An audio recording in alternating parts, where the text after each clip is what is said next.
Nggak, intinya lu mau ngomong ini kan, uang tuh nggak jahat. Berlakunya tapi yang etis aja, bagaimana memahami dan menanggapi uang. Jangan sampai uang tidak bisa bikin kita untuk tidak menjadi manusia gitu ya. Nah, itu betul itu.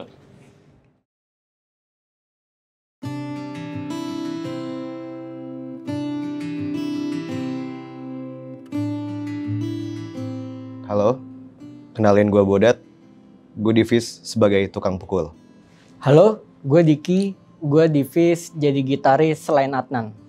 Yo, halo para penonton menjadi manusia. Salam kenal, nama gue Adnan dan gue gitaris satu-satunya Divis. Halo, gue Awan. Divis gue main bass, tapi gue nggak ke bass. Halo, gue Baskara. Divis gue sebagai penulis lirik peradaban. Titik Temu adalah sebuah wadah yang mempertemukan orang-orang dengan latar belakang yang berbeda dan mengajak mereka menyuarakan pendapatnya mengenai topik tertentu.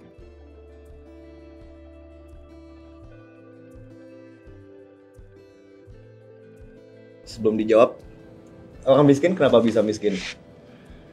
Lu nanya ke gue? Iya. Kalau menurut gue, itu kan... Bukan, ini dikejar waktu. Belum ntar, kenapa ya lah. Kalau menurut gue itu karena satu... Lu dulu deh. Enggak, pokoknya kalau misalnya menurut gue, itu satu, mereka tuh susah pengen naik kelas. Terusnya... Takut salah ngomong ya? Iya. Mindset juga. Terusnya kayak laparnya beda gitu loh sama yang kaya. Jadi kalau misalnya yang miskin, fokusnya untuk makan hari ini gitu loh. Sementara kalau misalnya yang kaya, fokusnya bisa untuk investasi. Apa yang bisa gue duitin lagi gitu. Jadi kayak for the sake of survive aja misalnya yang miskin gitu. Berarti karena itu masih permukaan doang ya. Gue ngasih. Iya. Gue pengen dengar dari kalian juga. Tapi intinya itu karena struktur. Iya. Ya kan kayak kita yang miskin tuh kayak seolah-olah apa ya? Lo buat dapat pendidikan, akses dan apa harganya ya susah dan mahal. Bener. Terus habis itu lo nggak bisa dapet ijazah, lo nggak bisa kerja tuh, ya kan, lapangan pekerjaan terbatas. Habis itu kalau misalkan lo udah enak-enak, misalkan lo tinggal di desa, di mana segala macam, lo bertani, berkebun, terus ada typo. Terus lahannya diambil buat konglomerat gitu. Terus ya udah mereka kan jadi nggak ada penghasilan lain gitu kan, diambil lah semua. Sementara mereka yang kehilangan lahan mau nge-apply di perusahaan yang ngambil itu lahan juga nggak bisa karena kan mereka wajib kayak lu mesti ada ijazah nih buat kerja di sini. Iya. Gitu. Itu sebenarnya kayak yang tadi gua omongin tapi lu kembangkan kan. Lu tuh nggak semuanya tuh kompetisi, man. Nggak harus kayak Ini juga diskusi kan. Iya, Ini juga oke. diskusi gitu. Jadi menambahkan poin itu nggak apa-apa. Melengkapi gitu. Iya, itu Tapi gue setuju kalau kemiskinan tuh sistemik gitu. Maksudnya kayak orang miskin bisa jadi kaya, orang kaya bisa jadi miskin secara individu ya, kalau levelnya pribadi gitu. Banyak kan yang kayak gitu. Teman-teman kita di lingkungan itu juga ada yang lu tahu hidupnya dari susah banget, lihat ya. Iya, ini pakai jas minjem. Dulu dia mau makan di mall gitu yang kayak meeting di mana, di sini. Aduh, kayak gitu. Akhirnya kan nggak enak kita. Tapi lama-lama dia yang ngajak meeting di tempat mahal. Cuman maksud gua kalau secara sistemik atau struktural emang buat gua sistemnya udah ngebikin gap-nya tuh bisa makin gede terus kayak gitu sih. Itu ya ketika orang dari kelas yang lebih bawah mendapatkan akses yang mungkin bisa sama dengan kelas di atas, itu ada kemungkinan dia bisa naik kelas gitu. Makanya gue sempat baca ada apa sih kayak penelitian lah gitu, kayak ada statement yang bilang kayak hanya sebagian kecil orang bisa dibilang miskin gitu ya, yang bisa menjadi kaya gitu. Ya karena tadi benar secara akses nggak ada, dan apa yang lo konsumsi dari lo kecil itu beda. Kayak lo gimana lo tontonan lo. Iya, lu dikasih sekolah bagus, wawasan, dikasih ekskul gitu-gitu kan. Bahkan dari kayak gizi gitu ya. Pastinya orang yang punya kelas lebih atas dapat gizi yang lebih baik, yang itu secara saintifik memang membantu tumbuh kembang otak dan menjadi ya mungkin lu lebih fit gitu dalam berpikir ya mungkin ya. Secara saintifik mungkin gitu. Soal pendidikan ya, kalau menurut gue ada contohnya yang unik tuh dalam pendidikan tuh gini, kayak misalnya kalau kalian lihat tuh kayak sekolah negeri itu kan biasanya untuk orang-orang yang ya mungkin biayanya murah lah. Sekolah negeri itu biayanya Even murah gratis, even gratis dibanding sekolah swasta. Tapi kalau misalnya kalian lihat gitu, ya itu gimana caranya orang yang miskin ini mau naik kelas tuh jadi agak susah karena ya coba kalau dilihat kita mau masuk sekolah negeri yang unggulan-unggulan kayak gitu, yang which is kita biasanya orang-orang yang belajarnya lebih ekstra lah, dalam artian dia bisa bimbel, dia bisa apa gitu ya kalau misalnya orang mau bimbel segala macam kan dia harus keluar duit lebih banyak, yang dimana jadinya kalau gue melihat kayak dari sistem pendidikannya itu jadi yang terbalik gitu, kayak misalnya yang miskin karena belajarnya kurang akhirnya dia jadi karena nilainya nggak cukup dia harus masuk ke sekolah swasta yang dia malah ngeluarin duit lagi lebih banyak, dia jadi miskin. Dan orang yang udah kaya gitu yang harusnya ya mungkin masuk swasta ya tapi karena dia pintar dengan bimbel dia jadi bisa masuk negeri, jadi sistemnya juga dari situ kan juga udah nggak cocok gitu, jadi ya yang kaya makin kaya, yang miskin ya susah itu gitu. buat gue menciptakan bubble di tempat lu hidup gitu. Cuman orang kaya yang bilang kayak gue bisa kayak gini karena gue usaha. Kagak anjir, orang tua lu kaya soalnya. Iya. Jangan pernah percaya orang kaya bilang gimana caranya jadi kayak dia bilang usaha. Bullshit.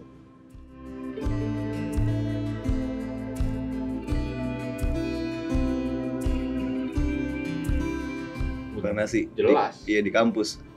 Monopoli sound system. Iya. Gue sih ya gue nggak tahu ya, maksudnya terhitung menggunakan privilege uang apa enggak, cuma privilege yang gue dapat waktu kuliah karena ya gue orang tua gue dari instansi tersebut jadi mendapatkan keringanan biaya. Jadi ya itu mungkin privilege pas gue kuliah, jadi mudah gitu bayarnya. Iya. Sementara gue buat nyicil nih kan gue nggak bisa bayar full ya, gue nyicil. Itu diribet-ribetin lah pokoknya. Sialan emang. Ya itu cuma itu doang kayaknya privilege yang pernah gue dapetin, sisanya mah. Anjir, gak usah jauh-jauh menurut gue. Fis tuh ada privilege duit sama tempat. Kalau misalnya ini bukan band-band Jabodetabek juga susah itu bikin multiverse. Waktu itu kayak dananya cuma 20 sekian juta berapa? Lu bayangin kalau itu kejadian di kota kedua, kota ketiga, belum tentu bisa. Maksudnya buat gue selama lu masih tidur di bawah atap terus makan tuh lu nggak mikir ya makan apa ya hari ini gitu. Itu bisa makan nggak, itu udah privilege buat gue. Jadi abis itu yang kayak gue pengen beli sepeda gitu, misalnya emang Awan bisa mikirin sepeda kalau misalnya dia makan masih ribet. Di titik tertentu tuh semua orang tuh di kelas menengah punya privilege, akses dan uang gitu, dan gak mungkin lu punya hobi, mana ada, maksud gue ini mungkin kalimat dari keras, mana ada pemulung ikutan goes ke alam sutra gitu misalnya, nggak ada lah. Mikir makannya masih mikir, susah. Tidur gimana ya, kehujanan apa enggak gitu hari ini. Selama lu punya hobi, buat gue lu punya privilege uang dan lu pakai itu buat beli hobi lu. Ya ketemunya kita juga di kampus di kampus UI kan juga sebenarnya menurut gue ya privilege banget. Iya betul, lu bisa ada di sana kan. Bisa ada di situ. Yang biayanya waktu itu kan juga ya sebenarnya nggak murah lah menurut gue. Ya kalau lu bilang murah, ya lu punya privilege lebih. Nah itu dia, makanya gue bisa bilang murah, jadi privilege lu lebih. Kita bertiga paralel. Buat gue murah. Iya. Iya ya, gue doang ngerti. Iya, makanya gue salah-salan. Iya, maaf deh.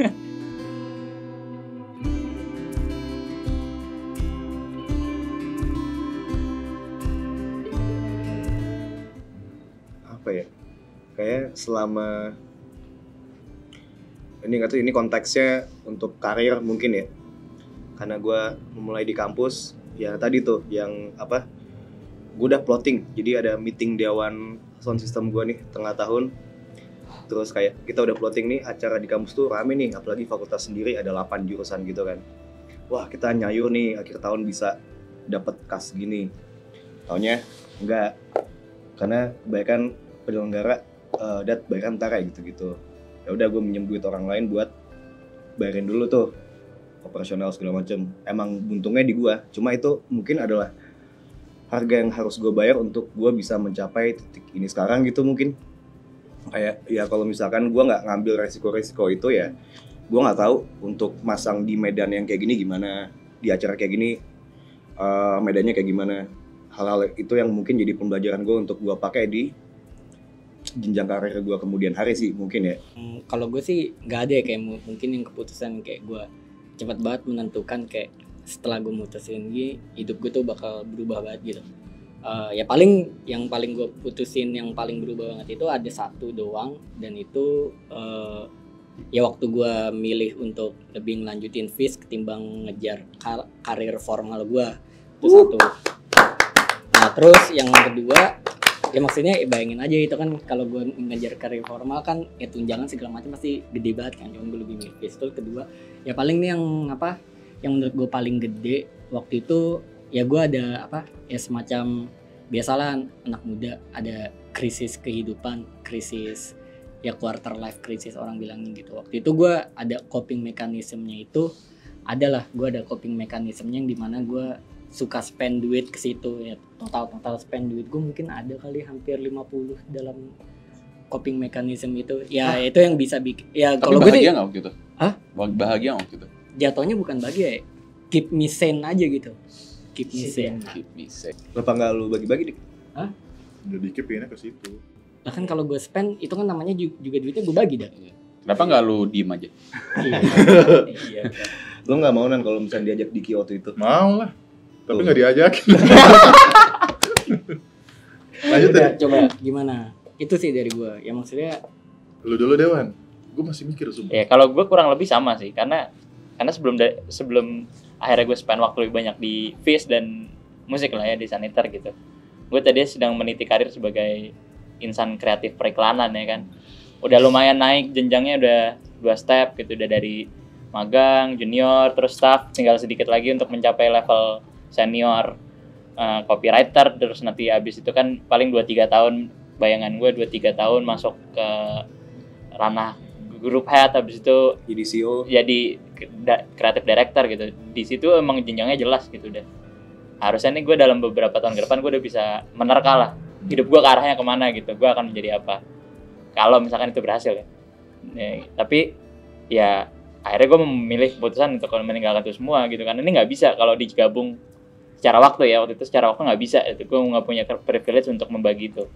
Jadi akhirnya gue tinggalin salah satu, dan ya gue nggak nyesel sih, walaupun ya di awal memang pasti ada perdebatan kayak anjing nih yang gue ambil bener nggak sih gitu. Kayak, Bener? ya alhamdulillah bener. Sebelum ya kan muncul tuh Apa? corona, Oh. ya kan? jadi sekarang salah. Enggak juga, cuma lebih Tapi Ya, kerasa pasti- bedanya iya, gitu. Lu Kalau beraneh-aneh kayak anjir kalau misalkan gua masih di sini kayak gua nggak begini. iya akan nggak lebih sih? stabil secara income lah pastinya kan, lo mendapatkan segala macam. Terus dulu kalau kemana-mana dibayarin pakai dapat voucher taksi yang kayak gitu-gitu kan, maksudnya ya gue udah nggak mikirin hal lain lah. Kalau sekarang kayak mau pergi, misalkan lo katakanlah manggung online gitu ya lo akan memikirkan cost juga kan, kayak aku nyetirnya ke sana atau apa yang kayak gitu-gitu. Makanya lu sepedaan sekarang. Iya, itu salah satu menghemat uang transport. Tapi Gitu. pengeluaran dia buat sepedanya lebih gede dari pengeluaran bensin per bulan, sama aja. Nah itulah makanya itu yang gue tulis kan, kenapa gue lebih mengedepankan hasrat kebendaan itu. Di cicilan 12 Cicilan 12 bulan yang ada di Minabung Fis Nah, Uang itu, Muka itu ya, betul, yang sudah bisa betul. didengarkan di semua layanan musik digital. Betul. Yang video klipnya akan muncul bulan depan ya. Iya benar. Oke, itu Awan. Lu gimana, Bob? Mas. Lu moderator Nan. Iya. Dari Dari tadi dia moderator lu. Oh iya. Iya Mas. Nan bentar Nan. Iya. Bentar. Ini ada onde-onde. Oh iya, siap. Oh, dading ini. Gue ini sih merasa ngebuang banyak orang terdekat gue buat ada di titik ini sekarang. Pada mulus. Tapi itu pas kapan tuh? Pas zaman-zamannya bom. Beberapa orang memaafkan sebelum video ini jadi bermasalah. Iya. Itu singkatan album kami rilis waktu itu, dan setelah rilis banyak banget yang gue rasa gue tinggalin. Nyesel sih. Cuman kalau itu nggak kejadian nggak di sini sekarang gitu. Pengorbanan gua sebenarnya ini anugerah dan pengorbanan juga gitu loh bersama kalian. Anugerah. Anugerah dan pengorbanan juga. Ganti celana yang lebih adem. Ntar dulu kenapa? Ya, I mean, peaknya band tuh sampai kapan sih gitu loh? Belum tentu 2 tahun lagi atau 5 tahun lagi segala macem. Ya, we don't know. Iya, orang Januari kiamat. Katanya. Nah terusnya pasti ada lagi yang lebih bagus lagi, ada lagi yang lebih baru lagi, ada lagi yang lebih muda dan yang lebih bisa Lebih jago. Iya, lebih jago. Terusnya kayak ya gue mempertaruhkan itu gitu loh dengan bersama Fish juga. Ya jadi kayak sebenarnya ini anugerah sama yang gue korbankan juga gitu loh.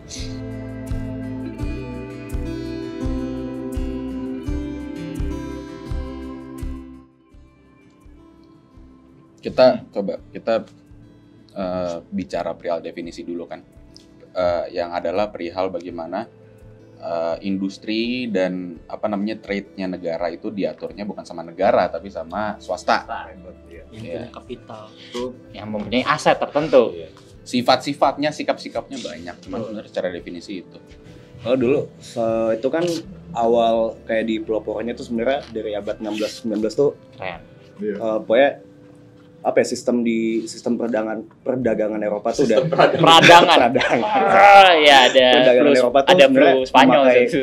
udah memakai konsep kapitalisme itu kan. Sebelumnya tuh Iya. namanya apa ya, merkantilisme apa kalau nggak salah. Jadi yang asetnya itu pokoknya negara tuh harus mempunyai aset sebanyak-banyaknya untuk dicap sebagai negara yang Maju. maju gitulah. Makanya itu membuat kayak negara satu dengan yang lain tuh saling menginvasi, baik peperangan gitu-gitu deh.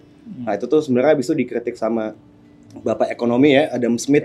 Ya. Ya pokoknya dia tuh bilang ini sebenarnya merkantilisme ini tuh nggak ada dampak positifnya buat si masyarakat, karena kan yang diuntungkan hanya negara. Sementara ya rakyat cuma kerja bayar pajak ke negara, terus yang kayak adidaya itu tetap di negara gitu, yang rakyat nggak untung-untung banget. Akhirnya dengan konsep kayak yang dikembangkan si Adam Smith ini, dia tuh bikin teori yang kayak ini sebenarnya kalau misalkan apa ya, pengurusan aset dipindahkan ke swasta, itu dia harap semoga dampaknya itu lebih ada buat masyarakatnya gitu, karena itu lepas dari intervensi negara gitu kan. Tapi lo lebih setuju aset dipegang sama negara sama negara sebagai sebuah badan gitu misalnya, atau sama private sama swasta? Itu sebenarnya tergantung balik lagi gimana orang yang mengelola sih. Kalau misalkan Iya betul. sama-sama oke, lu dipegang negara atau misalnya dipegang sama private, tapi yang ngelola orang-orang tai juga ya nggak ada yang diuntungkan, kita yang berada di bawah itu. Kalau lo lebih setuju dipegang sama negara apa sama private? Wah susah nih ya. Karena ya tadi benar, tergantung siapa yang mengelola sih. Ketika dikelola negara, apakah negara itu benar mengelolanya gitu? Apakah orang-orang yang berkuasa di sana bisa mengolah itu dengan baik dan benar gitu ya, dan mengeluarkan kebijakan yang baik gitu dan mengembalikannya lagi kepada masyarakat? Karena tadi kan yang dikritik adalah sistem tersebut tidak memberikan dampak yang ini kan, tidak memberikan dampak yang positif ke masyarakat gitu. Dan tapi di satu sisi ketika dipegang oleh swasta, yang kaya cuma beberapa orang gitu. Kalau angan-angan Adam Smith dulu tuh kayak dia kan ada teori invisible hands juga kan. Jadi ibarat kayak yang menyejahterakan masyarakatnya tuh dari dampak kapitalis itu ya orang-orang yang ngurusin itulah. Semoga invisible hand ini, tangan-tangan yang nggak kelihatan tuh sebenarnya dia bisa jadi berkat lah untuk masyarakat gitu kan. Tapi nyatanya sampai saat ini ya, invisible hand-nya malah ngerusak. Salah satu sifat manusia gitu ya kan, greedy. Ini masih bisa lebih dan lebih dan lebih gitu. Jadi akhirnya nggak akan kembali ke masyarakat yang seperti Adam Smith idam-idamkan tadi gitu ya nggak sih? Iya.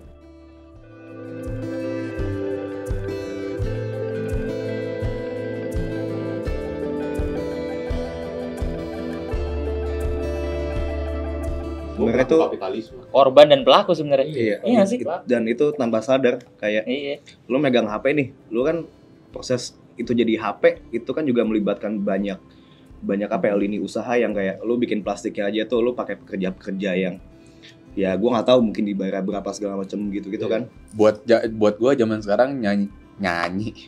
Buat gue zaman sekarang nyari korporasi besar yang tidak problematik itu susah banget. Iya. Lu suka sama satu brand, tiba-tiba keluar berita slavery. Cing.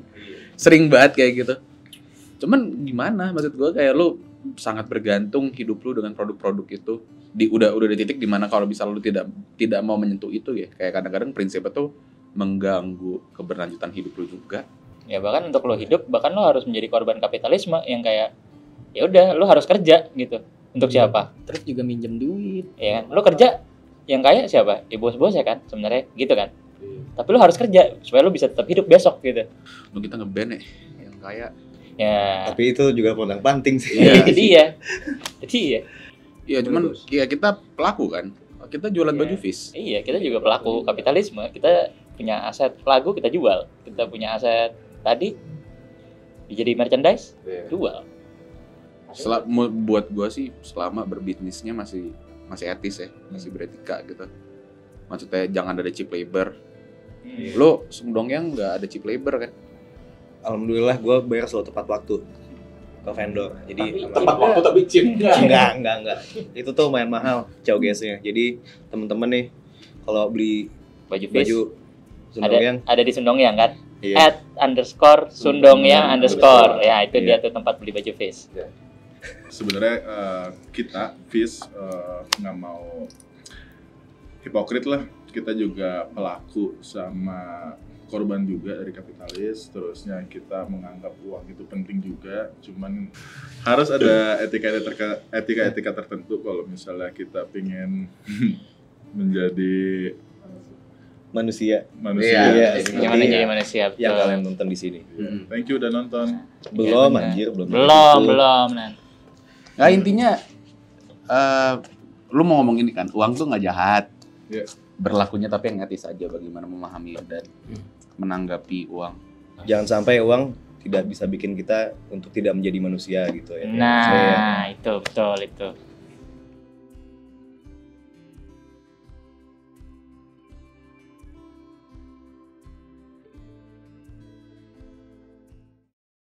Hai semua, gue Talita dari Menjadi Manusia. Thank you for watching this video. Semoga bermanfaat bagi kalian semua. Jangan lupa komen, like, subscribe, dan share ke teman-teman kalian. Dan jangan lupa juga untuk nyalain tombol lonceng notifikasi untuk tahu update terbaru dari kami. Thank you semua, bye!